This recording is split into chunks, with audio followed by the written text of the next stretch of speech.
a very challenging year for me because I was doing my master's. I'd gotten recently engaged. Okay, you have to give up everything.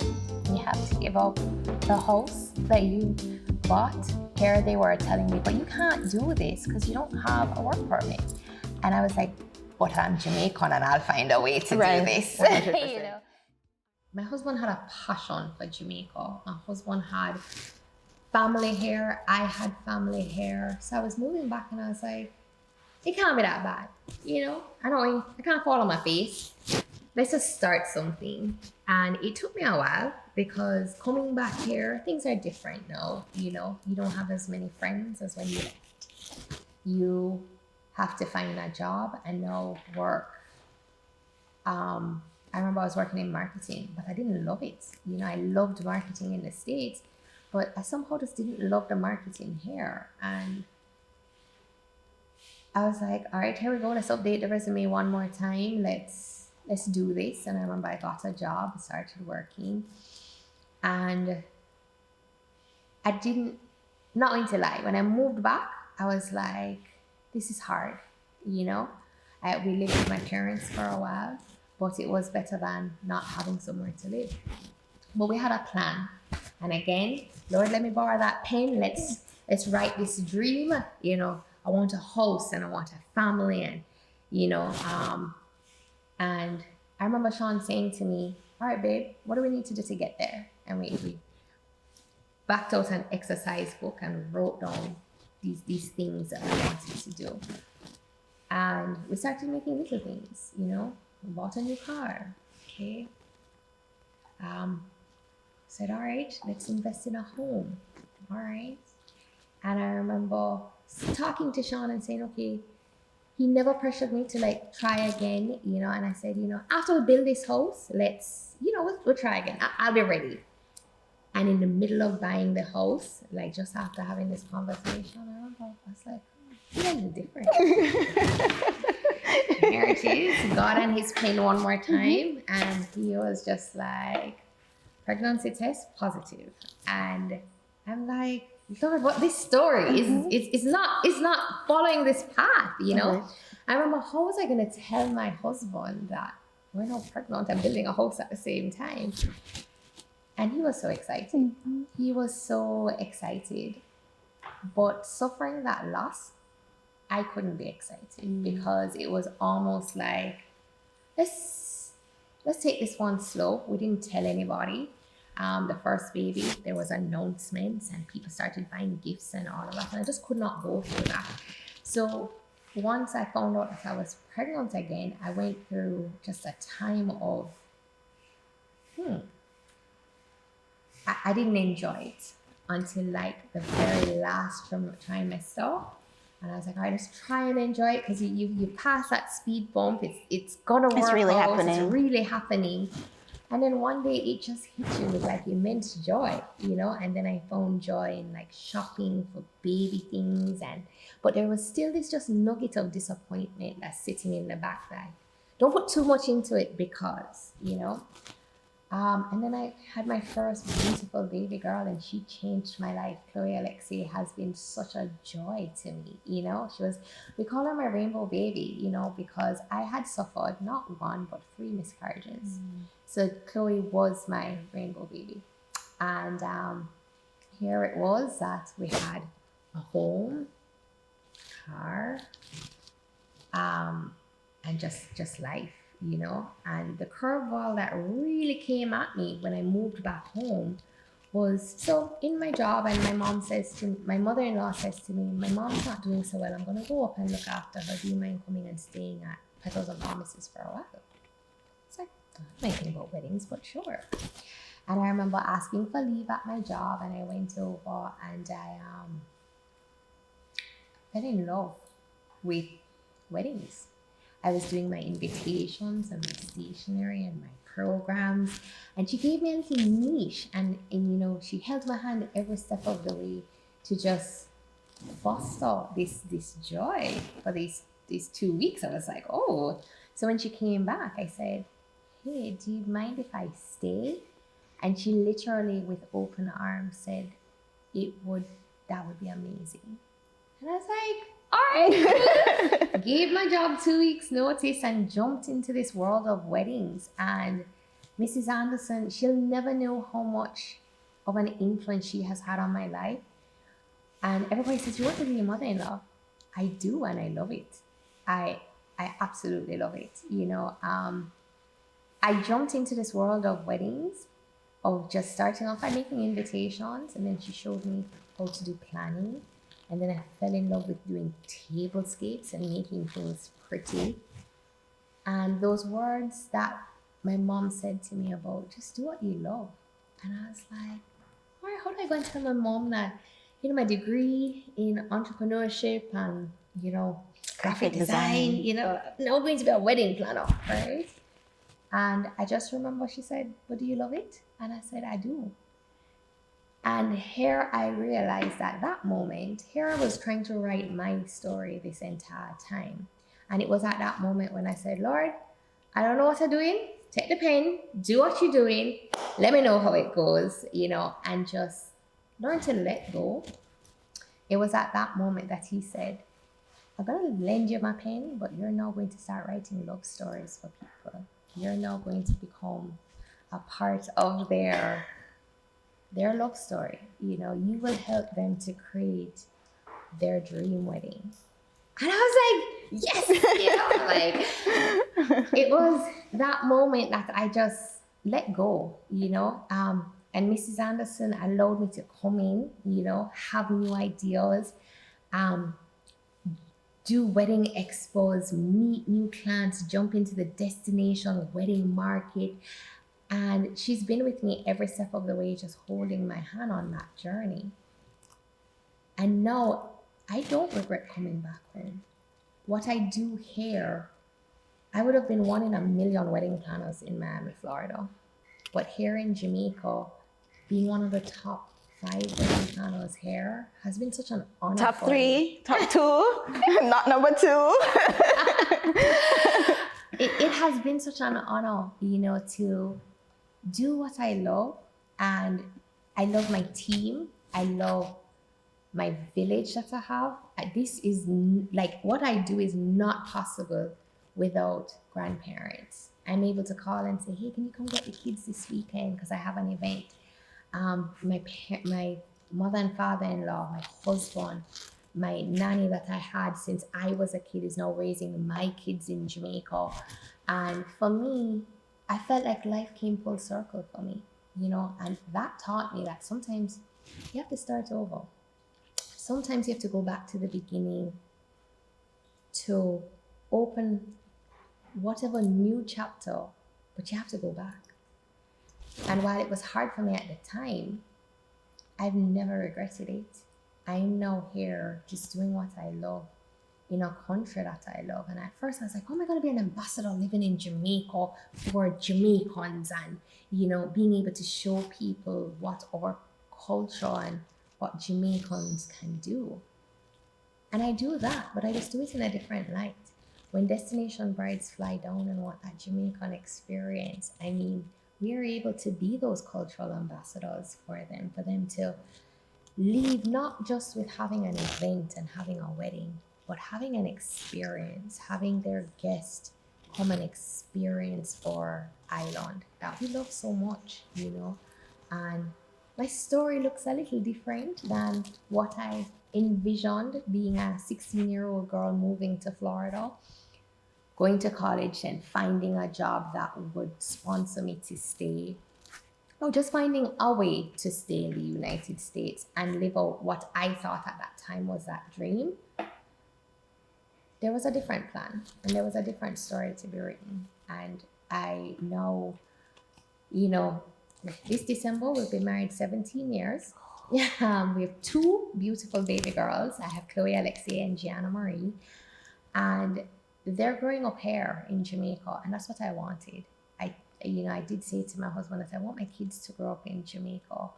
I had a great Jamaican experience of a childhood, and I wanted that for my kids. And we've been able to experience that here, Yes, we do take our kids, we do travel, and we show them places, but there's no place like home. Absolutely. I love it. And so with all of that, I guess it's been 16 years at Petals and Promises. I'm very curious about some of your favorite venues. Oh. So one for local brides and one for destination brides. What's your favorite venue? Oh my gosh, that's like asking to choose between my children. Yeah. You have 2 kids, so you can pick 2. So whether local or destination, 2 very different experiences. So I'm a princess at heart. Even at Petals and Promises, we call ourselves pixies because we believe in that magic. So this fairy tale world. And there's nowhere like Trident Castle to me because it fits. It checks all the boxes of that fairy tale castle vibe. So, I love it as a backdrop for, our destination brides as well as our local brides. It definitely is. There's no other venue like it here in Jamaica. My second favorite castle would be Patu Castle, which is more of, it gives me that Game of Thrones vibes on the outside, but on the inside very modern and just lends itself to great experiences. And then, just to throw an extra one in there, Sure. Another venue that I've fallen in love with is Good Hope. It is just such a rich culture. It's so off the beaten path, and it has such beautiful landscapes. The sunset there is amazing. It's so quiet and tucked away. So for brides that are just looking for a retreat with their family and friends, Good Hope is one of my faves as well. I love that. And one last question, just because you're here. Of course. What's your favorite part of the planning experience for brides? My favorite experience for them? For you. It's about you. So there are 2. Can I have 2? Sure. So I love the planning process on a whole, where I get to introduce brides to their vendors and they fall in love with the different vendors we, showcase. But my absolute favorite part of wedding planning is that moment, just before they walk down the aisle. They're all done up, hair and makeup, and they are standing there. So whether it's at Yui Chapel and the doors are closed and they're standing with the person they're going to get escorted down the aisle, and it's just the 3 of us standing there, and I get to say to them, remember what the day looks like when these doors open. Remember what the day smells like. There's no rush. Take your time and just embrace this memory of having all your friends and family in one space. Take your time, take it all in. And once we open those doors or we take them down the staircase and they stand there, and you literally see them just look around and take a moment to take it all in, you just breathe that sigh of relief and send them up the aisle. My second part is at the end of the night when a bride and groom, my staff said it to me the other day. It's not even when the bride and groom comes to you, but maybe just a random guest that comes and goes. I've been watching you all day and you've been amazing. And, for the brides and grooms, they get to know us and they know our passion, but for somebody to just experience us for the day and be able to say, that people stop me in the supermarket and say, I was at a wedding that you did and you were amazing. The decor was amazing. Your team was amazing. That's what gets me. That's my moment. That's my aha. This was it, And then just nothing like my brides and my grooms. I love them so dearly. Each of them have like a special piece of my heart. And it's the brides that call you on Christmas morning to tell you Merry Christmas because you're a part of their family. It's my brides who say, can I just come and sit at your office? Because that's my happy place. Do you mind if I just come and have coffee with you?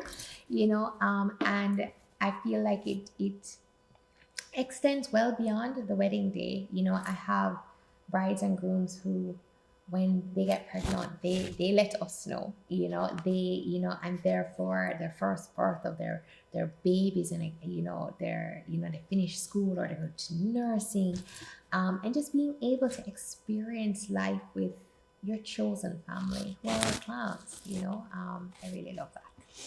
Thank you. And I have one last question, because this is just a fascinating world. What's been your most challenging thing you've had to overcome for a particular wedding or event? And it was just something, some curveball that you hadn't seen, and you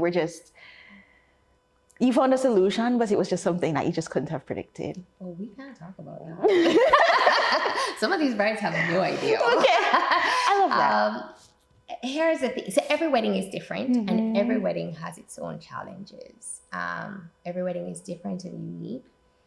I think the hardest part for me is when I don't have a fit with a bride and groom, and we have to make that phone call, because it's not an email, it's not a text message, it's a phone call, to just let them know that we don't think that we are a good fit for them for whatever reason, right? Where we just don't align. I find that really hard. I've only had to do that twice in my 16 years of being with Petals, and that for me is really hard, but sometimes you just have to call a spade and say, again, we just don't align. So that's a hard part for me. I remember the first time I had to do it, I cried, because it was just a bride, and if you don't trust us as your wedding planner, it's not going to go well. It's just the beginning of a snowball. And I find that if you can cut it off early and say, you know what, I don't feel like you're gonna, allow me to hold your hand through this process. If you're always taking away your hand, and not allowing us to be there for you, it's going to be difficult.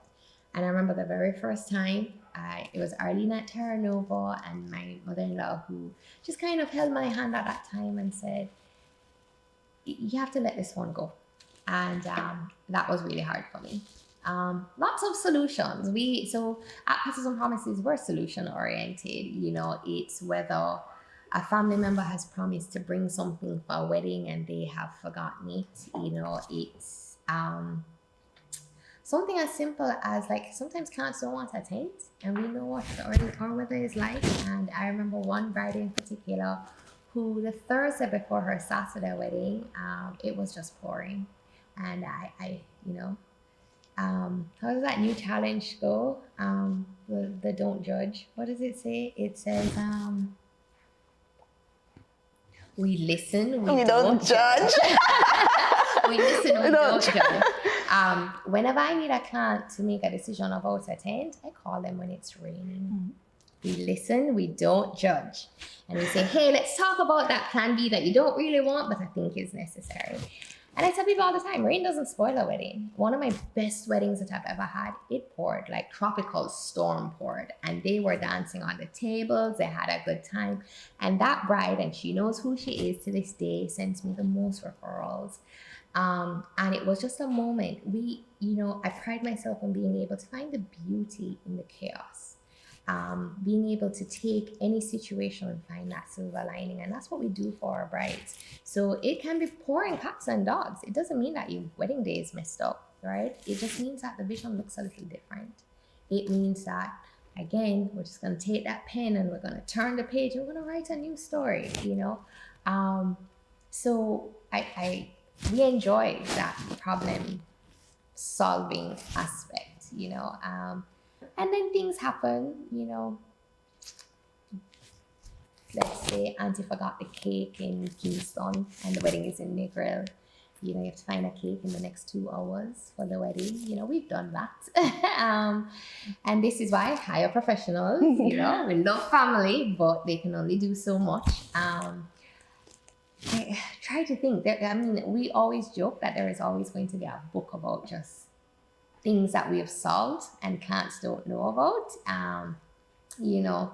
I just had a bride call me just this morning to say, her wedding was maybe about 7 or 8 weeks ago. And she goes, Carol, you didn't tell me you had to sew my maid of honor into her dress. And I was just like, you don't need to know that. You don't need to know that on the day. And I'm like, how? I said, did she just tell you? She says, yeah. She says, Carol, she just told me that, right before she went up the aisle, you had to sew her into the dress. And I was just like, yeah, but that's what we're here for. Right. We're here to be the little people behind the magic, to make sure that you have the perfect day.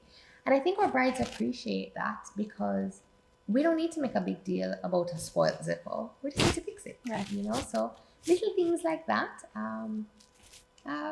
We've saved the day on so many occasions, but it's so hard to pinpoint just one. Yeah. Yeah. And that's totally fine. Thank you for sharing some of the crazy things. So we're coming to the end of this. I think it's been such an enlightening time. I think that I hope people recognize how much a positive attitude and determination can do. Yeah. And also just being open to having the story being written, or that's being written about. You just kind of roll with it, you know, through challenging times and through great times. And so Kara is how they say it in America, right? Oh, yes. Do you prefer that, or I tell you, do you miss that? I answer to everything Yeah. except Karen. Right? Oh. So they'll say Kara, they'll say Cara, they'll say Carol, you know. And at this point, I just say, hey. Yeah, what's up? The only one I don't answer to is Karen. You know, Carol, you know. But do I miss it? I do. At some point, you grieve the life that you had over there. But I think at this time, the life that I've built here is so amazing that it's a core memory. It's a core memory for me. It is it's an experience that I'll never forget. Those 8 years that I would have spent away were just stepping stones for where I am today. They were opportunities that presented themselves. And it was a great experience to have. My best friend in the world still lives in Miami, Florida. And we keep in touch. You know, she comes home, I fly up. She's the godmother of my kids. We keep in touch. I still drive by and I show my kids, you know, this is where I used to go to school. This is where we used to live, you know. And they have an appreciation for that. But I wouldn't say I miss living there.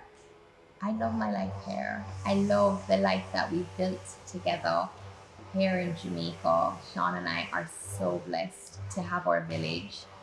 I told him when I was moving back to Jamaica, 2 things I needed were a helper and a dishwasher. I have the helper, still working on the dishwasher, right? And it has been an amazing journey. It has been an amazing journey of love, loss, but it has taught me that when one door closes, it's opening an opportunity for something new. Something you have no idea that's hiding behind door number 2 or 3 or 4. And it has just shown me that, you know, don't try to take away the pen from that author of life. It's learn. I always tell my staff, okay, this has happened. What have we learned? And I look at every experience that I have gone through as a learning tool. You know, life is the hardest teacher. You get the test first and the lesson after. Oof.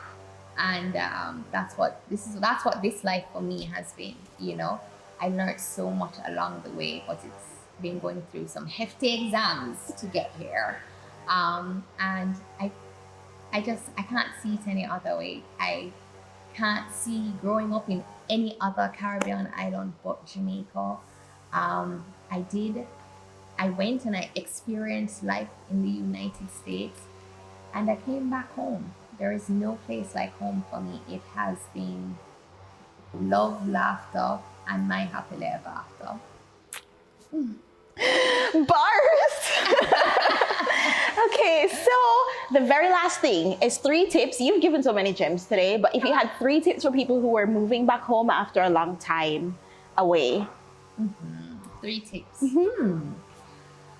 Come back with an open mind. Don't come back with any expectations. You know, if you can write down the aspirations, the goals, and the dreams of what it is that you want, come back with an open mind. Find your village, you know. You always think that, okay, my friends will always be my friends. Be open to having new friends and new experiences. Some of the best friends that I have now, I didn't go to high school or college with. They were just girlfriends that I needed at that time, at a particular moment, and they have entered into my life. So be open to new friends and new challenges. And then come back and make it better. Come back and give back. A lot of people come back and expect things to be handed to them, because they have had this experience away. But come back and make a difference. Come back and change something. Do something now that your future self will be grateful for. I don't have anything else to say. This has been incredible. This has been absolutely incredible. I think that, Cara, I wish you so many more amazing rides, and families and events and any other direction that you feel like, because I feel like there's always something cooking. Always.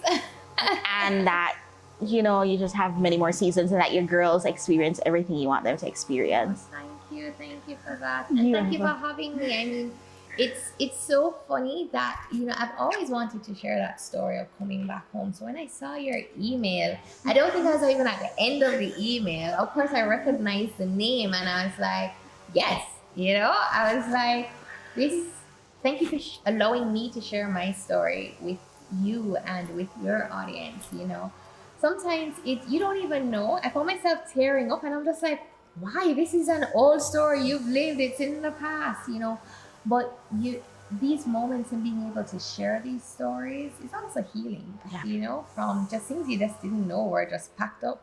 Still a core memory, but, being able to express and to share. And my hope is that if I even touch just one person, then my job here is done. Yes. Come back home. It's a great place to be. It is Jamaica for me. There's no other place like it. It's not until you go away and you realize how much other people love your culture that you fall deeper in love with your culture. And that's what it has been for us. We got to experience that side of life, and now we are here making a difference. It's the same for my husband. He's now traveling the world doing what he loves. When he was growing up, he wants to be a DJ, and everybody's like, what, a DJ? No, but what you really want to do. So he has a degree in economics, a full-blown degree in economics. Yes, Papa Sean has a full-blown degree in economics because, finishing school was important. But then he lived with us in the States for a while, and then he came back home, and now he travels the world doing, he's coming back from Africa in a couple of hours, and I just can't wait to see him, so. Marry your best friend, people. So thank you so much for watching Repat Stories. We'll see you next time.